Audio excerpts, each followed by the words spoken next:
Development அந்த வகையில் இன்றைக்கி நம்ம பார்க்க இருக்கிறது, நம்ம யாருமே மதிக்கலை அப்படின்னு நம்ம எல்லாருமே நினைக்கிறோம். அதை பற்றி ஒரு சிறியதாக ஒரு கதை. என்ன ஒரு கதை அப்படின்னா, ஒரு எலி பிடிப்பது எப்படி அப்படின்னு ஒரு புத்தகம். அந்த புத்தகத்தை ஒரு வீட்டு உரிமையாளர் ஒருத்தர் வாங்கி படிச்சுக்கிட்டு இருந்தார். படிச்சுட்டு இருக்க சமயத்தில் அப்படியே போயிட்டு தமிழ் அறையில் ஏதோ வேலை இருக்குன்ட்டு அங்கே வச்சுட்டு மறந்துட்டு போயிட்டார். அது ஒரு அழகான ஒரு புத்தகம். பட் அங்கே இருக்கிற எலிங்கெல்லாம் சேர்ந்து அந்த புத்தகத்துக்கு மேலே விளையாடிட்டு இருந்துச்சு. புத்தகத்துக்கு கோபம் வந்துடுச்சு. நான் யார் தெரியுமா அப்படின்னு கேட்டுச்சு. தெரியுமேன்னு ஒரு புத்தகம் அப்படின்னு சொன்னது. புத்தகம் மட்டும் இல்லை, உங்களெல்லாம் எப்படி பிடிக்கிறீன்ற விஷயத்தை நான் இதில் வச்சுருக்கேன் அப்படின்னு சொல்லிச்சு.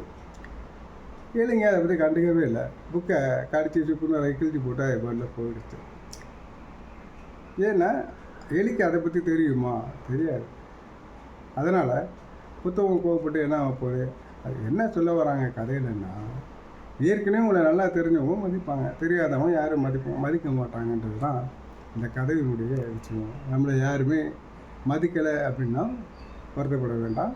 உங்களை அவங்களுக்கு தெரியலை, அவ்வளோதான். நன்றி, வணக்கம்.